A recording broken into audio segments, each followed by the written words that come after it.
Hello everyone, हम पढ़ रहे थे केमिकल काइनेटिक्स के बारे में। कुछ क्वेश्चन हम पहले डिस्कस कर चुके हैं और आज हम पढ़ने वाले हैं अभिक्रिया के वेग को प्रभावित करने वाले कारक। तो मैं हूं सोनम जैन और चलिए हम हमारा चैप्टर स्टार्ट करते हैं। और एक और बात, अगर आपने अभी तक चैनल सब्सक्राइब नहीं किया है तो जल्दी से प्लीज चैनल सब्सक्राइब कर लीजिए और वीडियो को लाइक शेयर करना बिल्कुल भी ना भूलिए।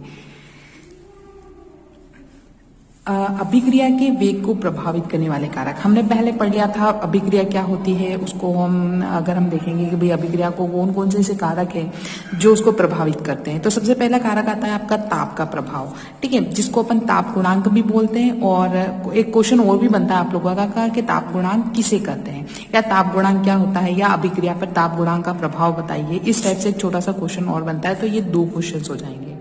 सबसे पहले ताप का प्रभाव, तो हम क्या जानते हैं कि भैया अभिक्रिया की दर जो ताप से कह सकते हैं यहाँ पे बहुत ज्यादा प्रभावित होती है।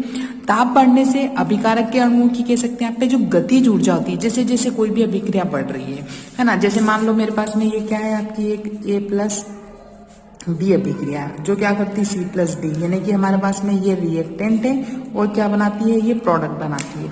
ठीक है, जैसे जैसे मान लो भी यहाँ पे मैंने इसका 10 डिग्री सेल्सियस टेम्परेचर रखा हुआ है, पर जैसे मैंने अगर यहाँ पे इसका 30 कर दिया, ठीक है, तब यहाँ पर मान लो जो इसका रिएक्शन ऑफ रेट है तो वो क्या हो जाएगा, ताप बढ़ाने से इंक्रीज हो जाएगा। क्योंकि जैसे जैसे हम टेम्परेचर बढ़ाते हैं तो हमारी जो रिएक्शंस होती है वो भी क्या होती लगती है, यहाँ पर बढ़ने लगती है। यानी कि ताप बढ़ने से अभिकारक के अणुओं की कह सकते हैं गतिज ऊर्जा बढ़ जाती है और जिससे अभिक्रिया की दर भी बढ़ जाती है। जैसे जैसे हम ताप बढ़ाएंगे अभिक्रिया की दर भी क्या होती जाती है, बढ़ती जाती है। कुछ अभिक्रियाओं में 10 डिग्री का ताप बढ़ाने पर अभिक्रिया की दर क्या हो जाती है, 2 से 3 गुना तक बढ़ जाती है। इट मीन्स मान लो मैंने यहाँ पर 10 था, अब यहाँ पर क्या कर दिया, मान लो 20 कर दिया, तो अभिक्रिया की रेट कितनी होगी, 2 से 3 गुना। मान लो भी यहाँ पे 20 था तो मैंने 30 कर दिया, वापस से 10 डिग्री सेल्सियस जो इसका यहाँ पे टेम्परेचर है वो इंक्रीज कर दिया, तो अभिक्रिया की दर क्या हो जाएगी, 2 से 3 गुना तक क्या हो जाती है, बढ़ जाती है। दूसरा आता है आपका सांद्रता का प्रभाव, यानी कि कॉन्सेंट्रेशन। ठीक है, सांद्रता तो द्रव अनुपाती के नियम के अनुसार रासायनिक अभिक्रिया की दर अभिकारकों के जो सक्रिय द्रव्यमान यानी कि उसकी सांद्रता की कैसी होती है, हमेशा ही समानुपाती होती है। और अतः अभिकारक की जो सांद्रता जितनी अधिक होगी अभिक्रिया की दर उतनी ही अधिक होगी। जैसे जैसे हम अगर यहाँ पे अगर हम बात करें कि भैया सांद्रता बढ़ाते जाएंगे अभिक्रिया की दर भी उतनी वैसे वैसे बढ़ती जाएगी। दाब का प्रभाव, तो देखो दाब स्पेशली किसके लिए इंट्रोड्यूस होगा, आपका गैसीय जो गैस वाली रिएक्शंस होती है उनके लिए। ठीक है, गैसीय अभिक्रियाओं पर दाब का प्रभाव पड़ता है और दाब बढ़ने पर अभिक्रिया उस ओर चलती है जिस ओर आयतन में कमी होती है, और ये स्पेशली गैसों के लिए ही लागू होगा।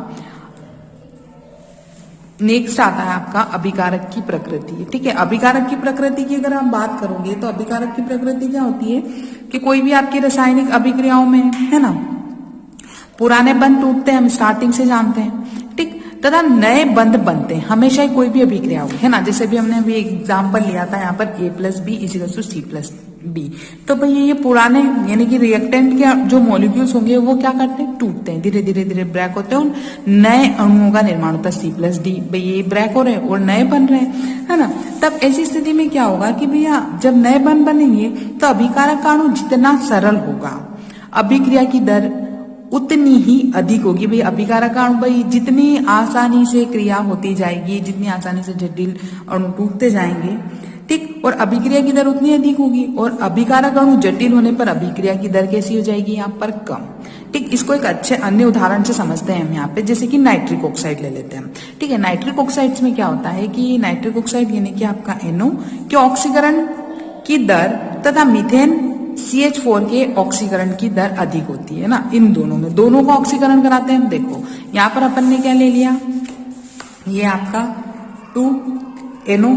ठीक, अब यहाँ पे अपन क्या करा रहे हैं, इसका ऑक्सीकरण कराते हैं। ठीक है, इसका जैसे ऑक्सीकरण कराते हैं यानी कि ऑक्सीजन की प्रतल में हम इसका जैसे हम इसका ऑक्सीकरण कराएंगे यानी कि आपका जो NO नाइट्रोजन, और एक और किसकी बात करी अपन ने यहाँ पर, आपका CH4 यानी कि आपका मीथेन। इस मीथेन का कह सकते हैं यहाँ पे ऑक्सीकरण कराएंगे। ठीक, दोनों का हम यहाँ पर ऑक्सीकरण कराएंगे। तो पहली कंडीशन क्या बताती है अपने को कि देखो पहली कंडीशन में क्या होता है कि 2NO यानी कि कम समय लगा, बहुत जल्दी इसका ऑक्सीकरण होता है। यानी इसको जैसे कि अगर हम बात करेंगे 2NO2 के बनने में बहुत कम टाइम लगेगा, बहुत ही कम समय में हो जाएगी। जबकि अगर हम मीथेन का ऑक्सीकरण कराते हैं तो आपको पता है मीथेन का ऑक्सीकरण जब भी कराते हैं तो कार्बन डाइऑक्साइड एंड H2O जल का मॉलिक्यूल्स बनता है, पर ये जो ऑक्सीकरण होता है इसमें अधिक समय लगता है। ऐसा क्यों हुआ? क्योंकि इसके अणु जो होंगे सरलता से टूट करके NO2 बना लेते हैं, जबकि मीथेन आसानी से कार्बन डाइऑक्साइड और जल के अंदर परिवर्तित नहीं होता है, इसलिए इसमें कम समय लगता है और इसमें क्या होता है यहाँ पर अधिक समय लगता है। नेक्स्ट आता है आपका उत्प्रेरक। ठीक है, अब यहाँ पर उत्प्रेरक, अब आप सभी स्टार्टिंग से जानते हैं। ठीक है, क्या जानते हैं कि भैया उत्प्रेरक, अब उत्प्रेरक क्या होते हैं? ये वे पदार्थ होंगे जो क्या करते हैं, अभिक्रिया में भाग तो नहीं लेते परंतु अभिक्रिया की दर को क्या कर देते हैं, यहाँ पर बढ़ा देते हैं या फिर घटा देते हैं, है ना। इंक्रीज देन डिक्रीज दोनों ही काम होता है, वो क्या कहलाते हैं आपके उत्प्रेरक। ठीक है, और उत्प्रेरक को क्या करते हैं कि उत्प्रेरक अभिक्रिया की जो सक्रियण जो ऊर्जा होती है उसको क्या कर देते हैं, यहाँ पर घटा देते हैं, जिससे क्या हो जाता है कि अभिक्रिया की दर बढ़ जाती है। हमें पहले से ही पता है कि जैसे अपन ने कोई भी रिएक्शन कराई, अभी फिर से अपन देखते हैं यहाँ पर A+B, कोई भी रिएक्शन कराई, मान लो C+D बना, यानी कि आपका ये रिएक्टेंट है, देन ये आपका प्रोडक्ट है। अब मैंने मान लो यहाँ पे कोई भी प्लेटिनम, निकल, ठीक है, कोबाल्ट, कॉपर और भी ऐसी कोई भी अभिक्रिया जिसमें किसी भी प्रकार का उत्प्रेरक रखता है, तो ये क्या करते हैं, अभिक्रिया की दर को या तो बढ़ा देते हैं या फिर क्या करते हैं, या तो प्लस बढ़ाएंगे या फिर क्या करते हैं, घटा देते हैं, परंतु अभिक्रिया के अंदर किसी भी प्रकार से जो क्या है भाग नहीं लेते। तो ये क्या करते हैं, मेनली उसकी जो सक्रियण ऊर्जा होती है उसके अंदर चेंज कर देते हैं। ठीक, पृष्ठ क्षेत्रफल या उसका कह सकते हैं पृष्ठ सतह, तो अभिकारक के अणुओं का पृष्ठ क्षेत्रफल जितना अधिक होता है उन पर मुक्त संयोजकताएं क्या हो जाती है, उतनी ही ज्यादा होती है। भाई छोटा है मॉलिक्यूल, एक छोटा कंकल और एक बड़ा पत्थर, दोनों को एसिड में डुबो तो सबसे पहले कौन डिस्ट्रॉय होना स्टार्ट होगा, छोटा वाला पत्थर, क्योंकि उसका पृष्ठ क्षेत्रफल उसके हिसाब से क्या है यहाँ पर ज्यादा, और बड़े वाले पत्थर का जो पृष्ठ क्षेत्रफल है वो क्या हो गया यहाँ पर, तो उसके हिसाब से क्या हो गया, अभी छोटा हो गया, धीरे धीरे धीरे रिएक्शन होगी, है ना। तब उन पर मुक्त संयोजकताएं उतनी ही अधिक होती है जिससे अभिक्रिया की दर अधिक होती है। जैसे कि यहाँ पर संगमरमर के बड़े टुकड़े पर तनु HCl की क्रिया अति मंद गति से होती है, परंतु चूर्ण संगमरमर पर क्या कर लेता है, क्रिया तीव्र गति से करता है। आ रही बात समझ में, है ना। नेक्स्ट देखते हैं हम यहाँ पर विकिरण या ताप का प्रभाव। देखो, विकिरण और ताप का प्रभाव क्या होता है कि वे अभिक्रियाएं जो प्रकाश की उपस्थिति में संपन्न होती है, लाइट की प्रेजेंस में चलती है, प्रकाश रासायनिक अभिक्रियाएं कहलाती हैं। प्रश्न आ जाए कभी भी प्रकाश रासायनिक अभिक्रिया किसे कहते हैं, तो आपका आंसर सिंपल सा होगा कि वे अभिक्रियाएं जो प्रकाश की उपस्थिति में संपन्न होती है क्या कहलाती है, प्रकाश रासायनिक अभिक्रियाएं कहलाती है। इन अभिक्रियाओं में क्या होता है, विकिरण की तीव्रता बढ़ाने पर अभिक्रिया की दर बढ़ जाती है ना। जैसे जैसे अपन यहाँ पे माइक्रोवेव का नाम तो आप सभी लोगों ने सुना ही होगा, है ना। केक्स वगैरह है, सैंडविच वगैरह सब माइक्रोवेव में बनते हैं, तो माइक्रोवेव में क्या रेडिएशन इट मीन्स विकिरण, तो होता है ना, खाना 5 मिनट में बन जाता है। तो क्यों होता है, क्योंकि वहां पर जो हमने फूड को क्या किया यहाँ पे बनाया है तो वो विकिरण के प्रभाव से बनाया है। तो विकिरण जैसे जैसे हम क्या करेंगे यहाँ पर कि भाई इन अभिक्रियाओं की तीव्रता बढ़ाने पर दर भी बढ़ जाती है। ठीक है, एक नेक्स्ट क्वेश्चन और है इसी यूनिट का, अणु संख्यता और आणविकता किसे कहते हैं, इसको उदाहरण सहित समझाइए। अब सबसे पहले हम चलते हैं भैया किसी रासायनिक अभिक्रिया में भाग लेने वाले इन अणुओं की संख्या, या कह सकते हैं यहाँ पे कि उन अणुओं की संख्या को उस अभिक्रिया की आणविकता या अणु संख्यता कहते हैं। भैया कितने अणुओं ने भाग लिया, 1 2 3 4 5, ठीक। या फिर अपन इसको एक परिभाषा के तौर पे बोलना चाहेंगे तो ये बोल सकते हैं कि रासायनिक अभिक्रिया में भाग लेने वाले इन अणुओं की संख्या को आपस में टकराकर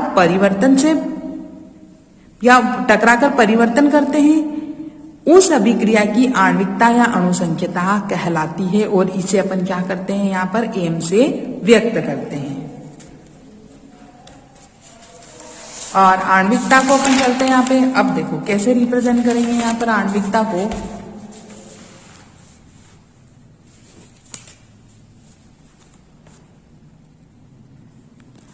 अब देखो कैसे, एक स्थिति अगर मान जिसका मान समीकरण देखकर ज्ञात किया जा सके। देखो PCl5 एक है, 2 बना रहा कोई मतलब नहीं, पर ये एक अणु है कुल, तो एक आणविक अभिक्रिया। अब H2 प्लस I2, H2 एक अलग है, I2 अलग है, तो 2HI बना। इट मीन्स क्या है यहाँ पे द्विक अणुक M2, ठीक।